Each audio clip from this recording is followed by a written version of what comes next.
Graça e paz, queridos irmãos.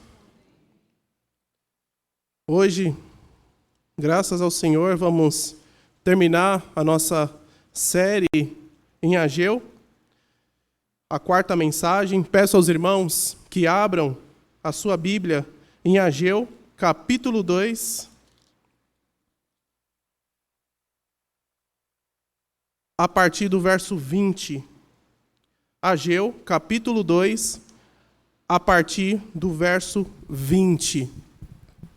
Peço aos irmãos que se coloquem de pé em respeito e reverência à palavra do nosso Senhor Deus. Encontraram? Diz assim a palavra do Senhor.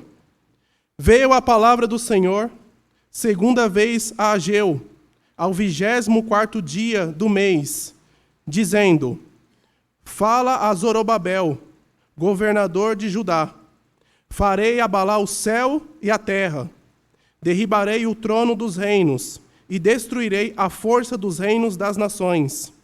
Destruirei o carro e os que andam nele. Os cavalos e os seus cavaleiros cairão, um pela espada do outro.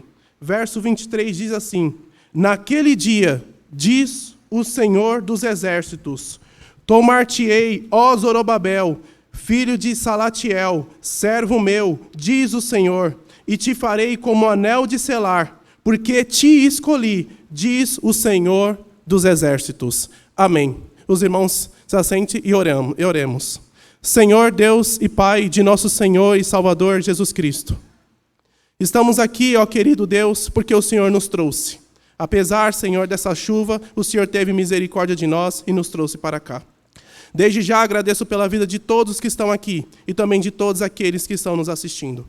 Eu oro também, ó soberano Senhor, para que o Senhor venha abrir o coração do teu povo, para que venha, Senhor, encontrar, Senhor, espaço para a tua palavra e teu Espírito Santo venha dar convicção de todas essas verdades. Querido Deus, que possamos sair daqui, Senhor, cheios do Teu Espírito Santo, alimentados pela Tua palavra, cheios de esperança por saber quem é o Senhor e também, Senhor, o que é o Teu reino. Querido e soberano Senhor, peço tudo isso em nome de Jesus. Amém. Queridos irmãos, como os irmãos bem sabem, se você começa a ler a Bíblia, logo em Gênesis capítulo 12, você percebe que Deus chama um homem chamado Abrão. E a partir desse momento, ele começa a trabalhar a partir deste homem. E promete a ele que a partir dele, todas as famílias da terra seriam abençoadas. Depois de Abraão tem o filho Isaque, por milagre, e depois Jacó. E Jacó tem 13 filhos, 12 homens e uma mulher. A partir deste momento, Deus se constitui as 12 tribos de Israel. E todo mundo já conhece. Em Êxodo, essa nação já poderosa, já numerosa, cumprindo aquilo que Deus já tinha estabelecido, ela é escrava. Ela está sobre o jugo do faraó. Então Deus, por misericórdia, respondendo o clamor do povo, levanta um homem chamado Moisés. E Moisés liberta, claro, com o poder de Deus, aquele povo. E leva a terra prometida, terra essa que Deus tinha prometido a Abraão. Esse povo, ele começa a conquistar as terras, começa a expandir e se torna um reino poderoso. Mas Israel não tinha um rei. Tinha um rei metafísico, o nosso Senhor. Era uma teocracia. Não tinha reis como outras nações. Até que no primeiro livro de Samuel, nós vemos que a nação pede um rei. Queremos um rei como eles. E Samuel se entristece, né? Estão me rejeitando, a Deus. Não, eles não estão te rejeitando, eles estão rejeitando a mim. Então Deus responde à nação e concede um rei. E todo mundo sabe, Saul. Porém, Saul não era um bom rei. Era um rei ímpio. E Deus o rejeita. Rejeitando, ele pede a Samuel que vá à casa de Jessé. E lá está o grande rei. Nós sabemos que é o rei Davi. E Davi era um homem tão apaixonado por Deus, tão íntegro. A Bíblia diz que Davi era um homem segundo o coração de Deus. E Davi reinou muito bem. Até então, se você pesquisar, o melhor período que Israel viveu foi na época de Davi, a época de ouro, a época onde os judeus viviam muito bem, porque eles venciam, eles avançavam, e o rei era completamente piedoso. Claro, aqui, irmãos, entre parênteses, Davi ele foi um ótimo rei, mas um péssimo pai. Mas aí é uma outra pregação, tá? Outra pregação. Mas como rei, ele era um homem muito piedoso. Era um homem segundo o coração de Deus. E ele era tão animado, mas tão animado, que o povo seguia o fervor dele. Nós sabemos disso quando ele começa a dançar. Não na igreja, tá, gente? Ele não dançou na igreja. Ele dançou fora, tá? E ele dançando e animando na presença do Senhor. Então, Deus, vendo tudo isso, ele diz a Davi, Davi, né, ele tem um desejo de construir o templo para o Senhor, e Deus fala assim, é muito, parafraseando, tá? É muito louvável o que você está querendo, construir uma casa para mim, eu nem pedi. Imagine Deus falando dessa forma. Eu nem pedi, mas você não vai fazer isso. Quem vai fazer vai ser teu filho, a tua descendência, ou seja, Salomão. Mas você não, porque você é um homem de sangue, um homem de guerra. E Davi se alegra, e ele faz uma aliança com Davi. O teu trono, a tua linhagem será perpétua. O teu trono, os teus descendentes sentarão no teu trono para sempre. E Deus faz essa promessa. Então, Davi se alegra, junta os tesouros e entra Salomão. E Salomão começa a reinar. Mas como todo mundo sabe, Salomão, ele era sábio, mas ao mesmo tempo, ele era um homem muito, como eu posso dizer, que excedia muito qualquer coisa. 1000 mulheres, muito dinheiro, muitas coisas, ele excedia muitas coisas. Então, se você lê, diariamente ele comia muitas refeições, era um homem riquíssimo, a ponto de a Bíblia dizer que a prata na época de Salomão não valia absolutamente nada, de tão rico que aquele homem era. Como consequência disso, quando Deus fala assim, eu vou destruir o reino, eu vou dividir, mas não no seu período, porque achei graça em você, mas na sua posteridade eu vou dividir o reino. Dito e feito. Salomão sai, entra Roboão, seu filho, e Jeroboão. A partir daí, Deus divide o reino. De um lado, o reino do norte, e do outro lado, o reino do sul. Roboão e Jeroboão. Porém, o reino do norte, quando é 722, por pecado, idolatria, rebeldia, por não responder aos profetas, Deus dá um basta. Porque, irmãos, Deus, ele é longânimo. Isso é fato. Deus é longânimo. Isso é fato. Mas uma hora chega. Você pode continuar, assim como Israel, continuar vivendo a sua vida de pecado. Mas tem uma hora que Deus, ele fala assim, basta, acabou. E foi isso que aconteceu com Israel. 722, os israelitas eles vão para a Síria e ficam por lá. E são destruídos. 722. E Deus continua enviando profeta para o reino do sul. Se arrependam dos seus pecados. Voltem-se para mim. E nada. Até que chegou o ponto de 586, Deus levar o povo do sul como cativos para a Babilônia. E chegar a um ponto de dizer para um dos reis, que daqui a pouco nós veremos quem é, ele diz o seguinte, o anel de selar eu retiro do meu dedo. Ou seja, o que Deus está dizendo aqui? Aquela promessa para Davi, eu estou anulando a partir de agora. Ou seja, o povo, ele é levado para lá e não tem mais esperança daquele reino, e muito menos de um rei que se assentaria para sempre. Entretanto, como nós sabemos, Deus é um Deus misericordioso. E onde nós achamos que não tem mais solução para alguma coisa, é quando Deus entra e restaura a nossa vida. É isso que Deus fez particularmente conosco, e isso que ele fez com Israel. Quando você pensa que acabou, não tem mais jeito aquele ali. Aí Deus entra com a restauração. Louvado seja o nome do Senhor. E Deus faz isso quando os babilônios caem pelo império medo-persa. Um dos reis, Ciro, diz o seguinte, vocês vão voltar. E vocês vão voltar para reconstruir o templo. Aí a partir daí começa a acender aquela esperança de novo.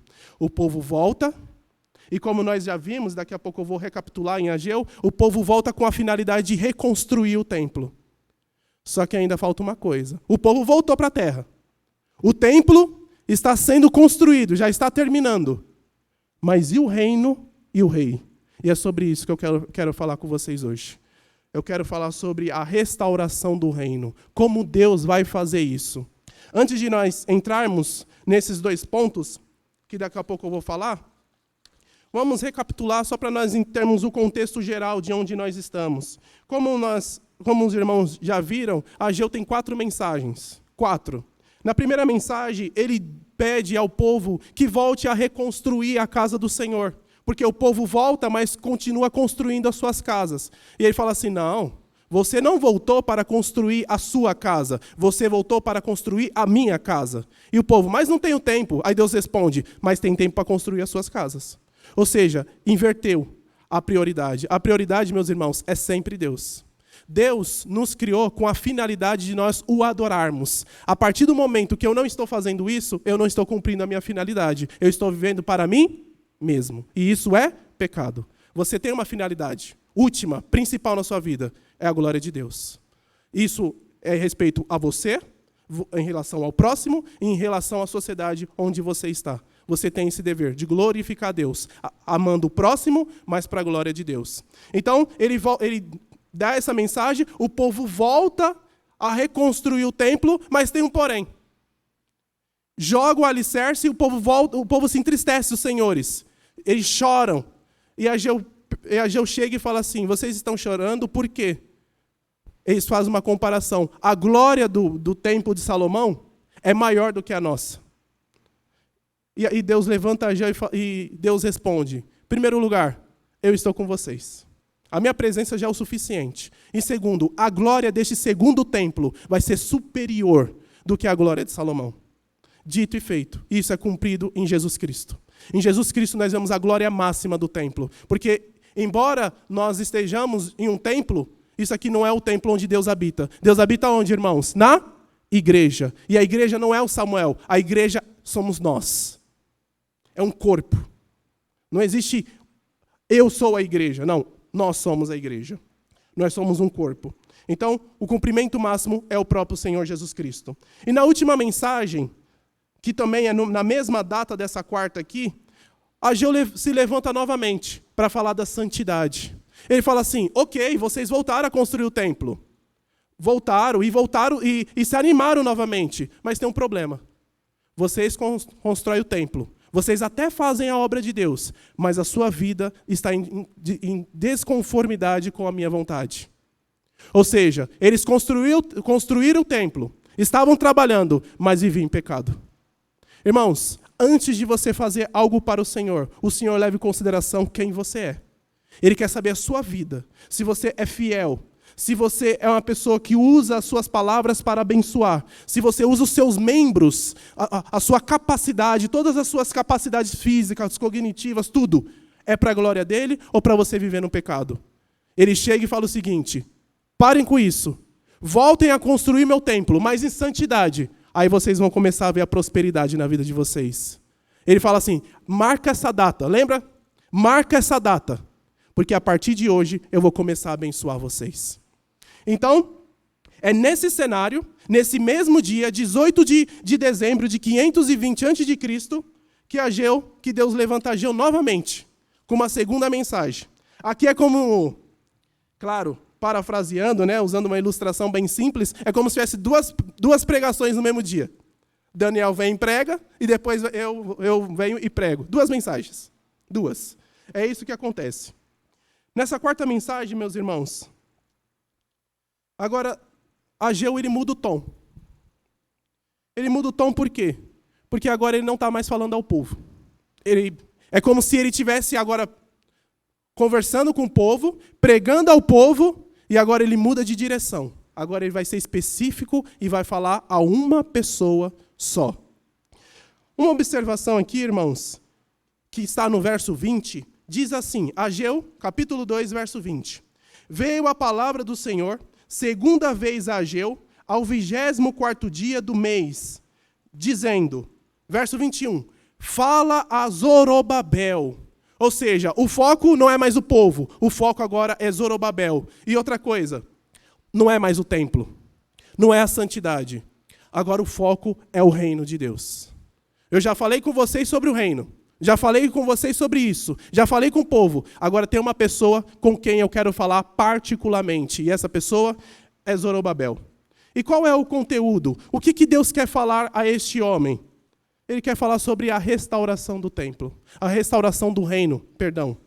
E qual é o primeiro ponto? Como Deus, falando a Zorobabel por meio de Ageu, como ele vai restaurar o seu reino? Verso 21 a 22. Destruindo os reinos e seus exércitos. Primeiro ponto, como Deus vai restaurar o reino? Primeiro, destruindo os reinos e exércitos inimigos. Verso 21 a 22 diz assim: fala a Zorobabel, governador de Judá, farei abalar o céu e a terra. Verso 22. Derribarei o trono dos reinos e destruirei a força dos reinos das nações. Destruirei o carro e os que andam nele. Os cavalos e os seus cavaleiros cairão, um pela espada do outro. Não é a primeira vez, meus irmãos, que Ageu usa essa palavra. Farei abalar os céus e a terra. Se você voltar aí no verso 6, no capítulo 2, do verso 6, ele diz isso de novo. Ele diz isso. Pois assim diz o Senhor dos Exércitos, ainda uma vez, dentro um pouco, farei abalar os céus, a terra, o mar e a terra seca. Qual é a diferença agora?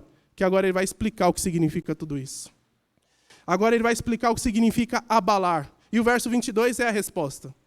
Os tronos, as sedes de poder e os mais fortes instrumentos militares, os carros e seus condutores serão destruídos ou tomados completamente inúteis. A primeira coisa que Deus vai fazer para restaurar o seu reino é destruindo todos os reinos inimigos. E, meus irmãos, destruir os reinos inimigos, embora hoje nós não vejamos reinos, como a Babilônia, os Medo-Persas, nós sabemos que existem governos, nós sabemos que existem poderes, nós sabemos que existem pessoas que têm domínio sobre outras coisas.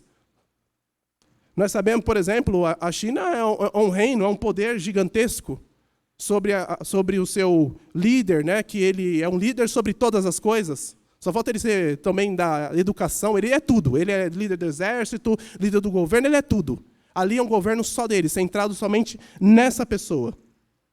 O pensamento expresso é definido. Haverá um fim completo para os reinos estrangeiros, a sede do seu poder e de sua força militar. O quadro de destruição total é completado pela referência aos soldados a cavalo matando uns aos outros.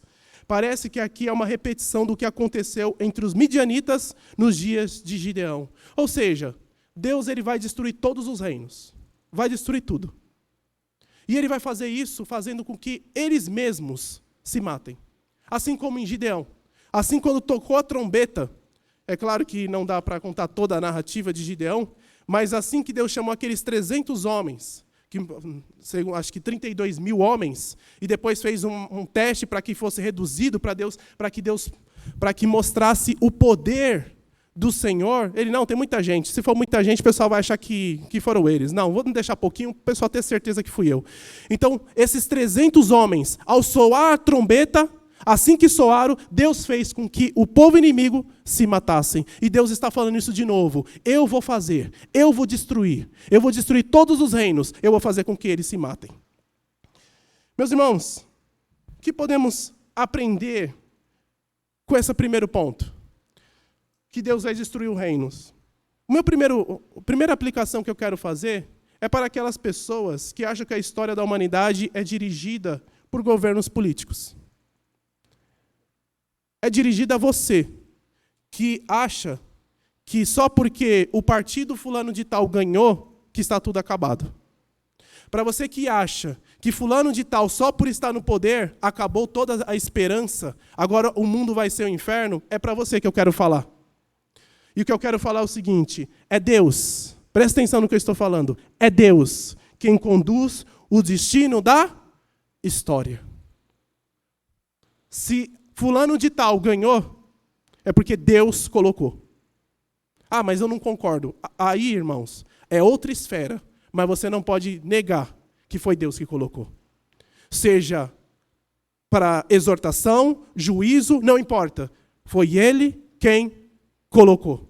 Não adianta você chorar, tomar remédio, tentar fazer de tudo para esquecer essa realidade. Porque, irmãos, a realidade é melhor do que você imagina. A realidade é o Deus que governa todas as coisas. E é isso que Ageu está dizendo aqui. É Ele que governa sobre tudo. Aqui não diz que é Babilônia, não são os medos persas que vão abalar os céus e a terra. Não.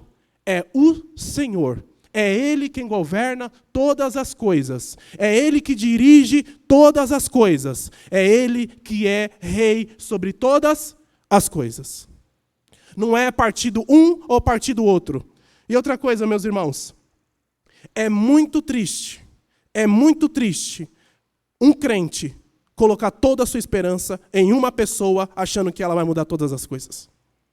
É muito triste. Portanto, meus irmãos, essa aplicação é para você que acha que colocar esperança em um homem vai trazer a mudança para a humanidade. O único homem em quem eu coloco a minha fé é no Senhor Jesus Cristo. Porque esse tem poder para mudar todas as coisas e restaurar para melhor do que era. Somente o meu Senhor Jesus Cristo. Segunda coisa, meus irmãos, além de Deus conduzir a história.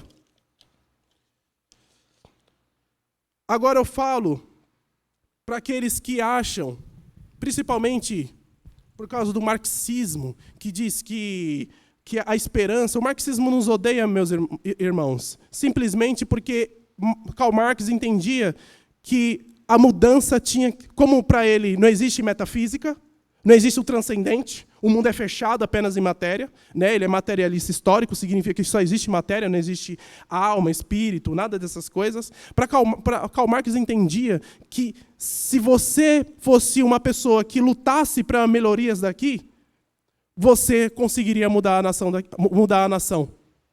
Mas tem que ser aqui. Não existe algo melhor após a morte. Morreu, acabou. O que o cristianismo diz? Faça o melhor que você puder aqui. Mas enquanto Cristo não voltar, esse mundo não será 100% sem pecado. Não é verdade? A Bíblia diz para você ser uma pessoa que seja uma boa funcionária, que traga as boas ideias para o seu bairro, para a sua sociedade, mas nunca diz que isso vai redimir o mundo todo. E Karl Marx odiava os cristãos por causa disso. Porque nós dizemos que a melhora perfeita do mundo não vai ser aqui fechado, mas vai vir do alto, do nosso Senhor Salvador Jesus Cristo. Esse é um dos motivos pelo qual o cristianismo é a única religião de verdade odiada neste mundo. É só por isso. Então, é para você que acha, assim como eles, que um bom partido político, algum reino poderoso vai restaurar a sua vida. E o que eu quero dizer? Que esses reinos passarão. Esses reinos passarão. O reino que acabou de subir aqui, que foi eleito, passará. Não será eterno. Ele passará. O que já foi bom, também já passou. E o que foi ruim, também já passou. Os medos persas, cadê? Cadê Nabucodonosor? Cadê Nabucodonosor? Cadê os reis poderosíssimos? Cadê Alexandre o Grande? Que, segundo os historiadores, era um homem fenomenal, um homem de guerra. Cadê Alexandre o Grande? Cadê todos esses homens? Passaram. E o reino que subiu agora também vai passar. O que você precisa ter é calma, é esperança e um Deus vivo e poderoso, porque Ele que governa e rege todas as coisas. Dito isso, meus irmãos, segunda parte. Como Deus vai restaurar o seu reino? Em primeiro lugar, nós vimos que Ele vai destruir os reinos e os poderes inimigos. Em segundo lugar, restaurando a linhagem de Davi. Verso 23 diz assim: naquele dia, diz o Senhor dos exércitos, tomar-te-ei, ó Zorobabel, filho de Salatiel, servo meu, diz o Senhor, e te farei como um anel de selar, porque te escolhi, diz o Senhor dos exércitos. Ou seja, qual é o segundo ponto? Deus vai restaurar o seu reino, restaurando a linhagem de Davi. Zorobabel, meus irmãos, ele era neto de Joaquim, não é o nosso querido irmão Joaquim. Era neto de Joaquim, ou Jeconias, dependendo do texto. E, portanto, da linhagem real de Davi. Zorobabel, ele era um homem que veio como escravo, mas ele ajudava no templo, mas ele era simplesmente o rei. Mas como Israel era escrava, não poderia ter outro rei, só existia um rei. Então ele era apenas um governador. Então Deus fala assim, eu já falei com o povo para construir o templo, agora eu quero falar com você. Porque eu tenho uma mensagem para você, porque você é da linhagem de Davi. Você é o rei de Israel. Então, Zorobabel era um governador humilde, um remanescente dos judeus e que lutava. Ele lutava para a construção do templo. Era um homem muito humilde. Era um homem tranquilo, que se fosse outra pessoa, provavelmente bateria no peito e falava assim, vocês vão construindo o templo aí, enquanto eu sou rei, eu fico ali, vocês vão trazendo alguma coisa para mim e vocês vão construindo. Não, ele era um rei que colocava a mão na massa. Era um rei, era um líder que estava ali presente, mostrando para o povo como deveria ser feito. Esse era Zorobabel. Porém, o Senhor chamou Zorobabel de servo meu, um título exclusivo reservado às pessoas especialmente escolhidas. E, sem dúvida, Zorobabel havia sido escolhido pelo Senhor. Zorobabel, sem dúvida, irmãos, ele é da linhagem de Davi. Isso nós podemos ver apenas pela forma como Ageu o chama. Diz assim, Zorobabel, filho de Salatiel, servo meu. Se referindo a Isaías, o servo sofredor. Te farei como um anel de selar. Essa linguagem é só apenas para quem é da linhagem de Jesus Cristo. E te escolhi, que é uma linguagem também messiânica. Ou seja, Zorobabel, você é da linhagem davídica. Você faz parte da promessa que eu fiz a Davi. Mas o que significa, meus irmãos, anel de selar? O que significa? Porque Deus diz agora que ele toma Zorobabel, que ele vai tomar Zorobabel, e fará dele um anel de selar. E o que significa anel de selar, irmãos? Anel de selar é um símbolo muito precioso. Com ele, os reis autenticavam os documentos oficiais e autorizavam todos os ditos do rei e leis que eram promulgadas. Era um símbolo de poder e autoridade.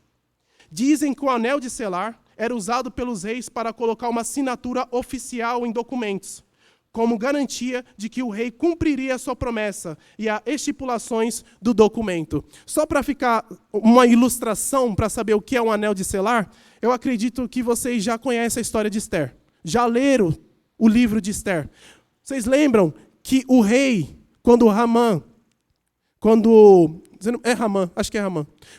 pede para que os judeus sejam destruídos, o rei, ele assina com esse anel.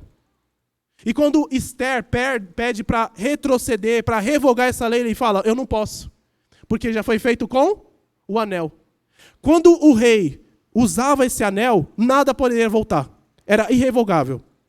A ponto de os historiadores dizerem que o rei só andava com o anel. Porque se alguém pegasse o anel e fizesse, o rei não poderia voltar atrás. Era uma assinatura máxima. Se fez, está feito. E Deus está dizendo a Zorobabel, eu vou te tomar e agora eu vou te autenticar. Você será a autoridade de Israel. Eu estou confirmando, eu estou selando. Agora não tem como voltar atrás. E isso, irmãos, era maravilhoso. Porque os judeus sabiam que Deus tinha tirado o anel de Joaquim, Jeconias, que era avô de Zorobabel, e falou, eu parei aqui. É como se Deus estivesse anulando a promessa. Mas agora em Zorobabel, ele restaura a promessa. Voltou. Agora sim, agora a linhagem. Imagine o povo ouvindo isso. Agora a linhagem de Davi voltará e vai se estabelecer. O anel de selar também era usado para autenticar cartas e documentos reais. Sem o anel, não havia impressão no documento, e sem impressão, o documento não tinha valor algum. Desta forma, a profecia de Ageu está mostrando que alguém da linhagem de Zorobabel, no futuro, autenticaria definitivamente a intervenção de Deus na história. Quem é esse homem? Jesus Cristo. O que ele está dizendo que é, com esse anel, vai entrar alguém na história e vai mudar a história completamente, de uma forma que ninguém fará. Não é à toa que a nossa data é dividida antes e depois de Cristo. Tamanho é o impacto de Jesus Cristo. Tamanho é o impacto desse homem, que também é o próprio Deus. Observação, meus irmãos. Aqueles que pensam que essa profecia era uma espécie de panfletagem política, de conspiração contra os persas, para promover a ascensão de Zorobabel contra o rei dos judeus, estão em desacordo. Porque algumas pessoas entendiam que Ageu estava incitando o povo a tomar o poder dos medos e dos persas. Não era isso. Não era. Era ao contrário. O texto mencionado comporta um encorajamento para o presente, mas um cumprimento pelo futuro. É como se eu dissesse a vocês, igreja, tenha fé em Deus. Tenha fé, seja forte, porque Deus vai restaurar o mundo. Eu não estou dizendo que Deus vai restaurar o mundo no momento da minha fala, mas eu estou dizendo para você agir em conformidade com aquilo que vai acontecer no futuro. Por que isso? Porque você vive, irmãos. Você vive. A sua vida, ela é determinada pela sua perspectiva do futuro. O que você pensa do futuro é como você vive hoje. Quer um exemplo? Paulo diz o seguinte, em 1 Coríntios 15. Comamos e bebamos, porque amanhã morreremos. Qual é o contexto? O contexto é o seguinte, os irmãos disseram que não existia mais ressurreição. Não tinha mais ressurreição, porque eles eram influenciados pelos gregos. Porque os gregos diziam o seguinte, a matéria é má. Se a matéria é má, então o corpo não pode voltar. É raciocínio grego. Tá? A matéria é má, então não pode voltar. E Paulo fala o seguinte, se não tem ressurreição, então não tem vida após a morte. Morreu, acabou. Qual a implicação disso? Viva do jeito que você quiser. É simples. É o existencialismo. Existencialismo aqui. Existencialismo parte da ideia que não existe propósito nenhum no mundo. Você cria o seu propósito e vive de acordo com ele. Né? Eu gosto de brincar que é o sextou da vida. O sextou é o quê? Você encher de droga, de bebida e de mulher. E se morrer, morreu. Se não morreu, tem mais a próxima sexta, para você também aproveitar o seu sextou. Isso é existencialismo na prática. Mas o cristão não. A Bíblia diz, enfatiza toda hora, aquele que tem esperança de que ele virá, se santifique. A sua perspectiva do futuro determina como você vive no presente. Se você acredita que Jesus Cristo voltará e reinará, e ele é santo, e ele vai entrar em juízo, você vive de forma santa. Mas a partir do momento que você não acredita nisso, você vive de outra forma. Porque determina a forma como você vive. E é isso que Ageu está dizendo aqui para Zorobabel. Vai acontecer no futuro, vai ser glorioso. Mas era um consolo para ele. Não significa que exatamente aconteceria aquilo. E continua. Trata-se de um texto messiânico. Ageu está subindo nos ombros dos gigantes, tendo a visão do farol alto, contemplando com o telescópio da fé o futuro, quando o descendente de Zorobabel, Jesus de Nazaré, da dinastia davídica, haveria de vir ao mundo para estabelecer o seu reino de graça e depois consumando em seu reino de glória. O que ele está vendo aqui? Que o descendente de Zorobabel entraria no mundo e estabeleceria o seu reino de graça. E depois voltará para consumar o seu reino de glória. É isso que ele está dizendo. Concluindo esse ponto, esse segundo ponto, afirma-se que há dois elementos cristológicos em Ageu. Dois elementos. O primeiro é a glória do templo, que veio de forma definitiva na pessoa de Jesus Cristo. Ou seja, o que Ageu está falando? O templo que vocês estão construindo aí, ele vai ser bonito, ele vai ser glorioso, mas o cumprimento máximo dele vai ser em Jesus Cristo. Ele é o cumprimento máximo do templo, que nós sabemos que é a igreja. Em segundo lugar, é a representação de Zorobabel como anel sinete, um símbolo da autoridade real do Messias. Esse homem que está vindo aí, ele será o rei. Porém, ele não será só o rei de Israel. O nosso Senhor Jesus Cristo, ele é e será o rei de todo o universo. Para concluir, meus irmãos,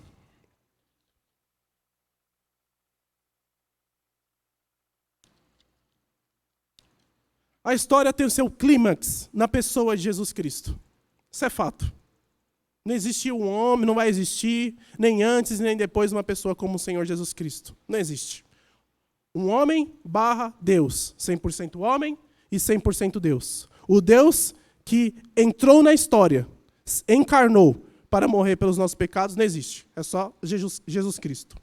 A história não caminha para um acaso. Não caminha. Mas para um glorioso alvorecer. Os reinos do mundo serão abalados, e o trono dos reinos será destruído. Mas o descendente de Zorobabel, da família de Davi, o escolhido de Deus, o Senhor Jesus Cristo, reinará vitoriosamente, e seu reino não terá fim. Essa é a mensagem que a Ageu fecha assim, chave de ouro. Vocês voltaram a construir o templo, eu animei vocês agora fazem isso com santidade, vocês voltarão a ser prósperos, mas eu vou fechar com chave de ouro. Sabe do reino? O reino vai ser estabelecido. E o Senhor que virá para estabelecer, o reino dele não terá fim. Louvado seja o nome do Senhor. Oremos. Senhor Deus e meu Pai, Criador dos céus e também da terra. Muito obrigado, ó querido e soberano Senhor, pela vida, Senhor, do profeta Ageu. Homem que trouxe a tua mensagem e hoje, Senhor, nós terminamos de expor a mensagem que o Senhor lhe deu. Que tudo aquilo, Senhor, que foi falado acerca desta carta venha frutificar e crescer mais e mais no coração de todos os irmãos. Querido e soberano Senhor, muito obrigado por nos mostrar que a história não é, Senhor, não está aí de qualquer jeito, largada à sorte, mas que a história tem um autor, que é o Senhor. E nós sabemos, ó Pai querido, que como o Senhor é autor, significa que a história é perfeita. Significa que a história vai terminar com um fim glorioso. E nós estamos aguardando por isso, querido Deus. Mas enquanto estamos aqui, nos dê força. Nos dê paz. Dê paz, Senhor, a todas as pessoas que acreditam, Pai querido, que não há esperança, pois nós sabemos que há. Dê paz, Senhor, dê alegria àqueles que acham que agora vai ser muito difícil a vida cristã. Querido Deus, nos dê força. Nos ajude, ó Pai querido, a resplandecer a luz. Ajude-nos, Senhor, a entender que o Senhor é o Rei dos reis e Senhor dos senhores. E também, ó Pai querido, saber que o Senhor Jesus Cristo já veio e já reina em nossos corações. Saber que Ele virá com poder e grande glória para estabelecer o reino, para estabelecer, Senhor, o estado último, Senhor, de onde nós viveremos, que é, Senhor, Nova Jerusalém. Querido e soberano Senhor, abençoe esta igreja, abençoe todos aqueles, Senhor, que assistiram, e que o Senhor possa frutificar, Senhor, em nosso coração esta palavra. Em nome de Jesus. Amém.